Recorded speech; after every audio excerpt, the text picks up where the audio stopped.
how do you pick what guests you should have on? I would encourage everyone to not be a completely guest-driven podcast unless you're very deliberate about who it is that you're choosing, because I do think that in order for your podcast to be sticky, in order for it to drive business or drive your overarching purpose, there needs to be an overall narrative. There needs to be an overall theme that you're working towards.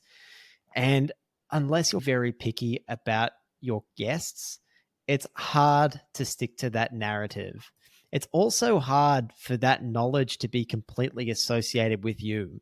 If all that expertise is being brought on by the guests, that's fantastic for the listeners, but that isn't necessarily being transferred to you unless you're also actively able to engage with those guests in a good conversation in a way that shows that you also have expertise in what it is they're talking about. But when it does come to guests, the way that we think about it is actually a lot like when we had Marioli Arias, the social media marketing manager at Apollo. She came over and she spoke about the 3 circles that you should influence with your social media. And those 3 circles, your internal subject matter experts or your internal advocates, the people who influence your dream customers, and your dream customers themselves. And that's the exact same 3 circles that we think you should involve as guests when finding guests for your podcast.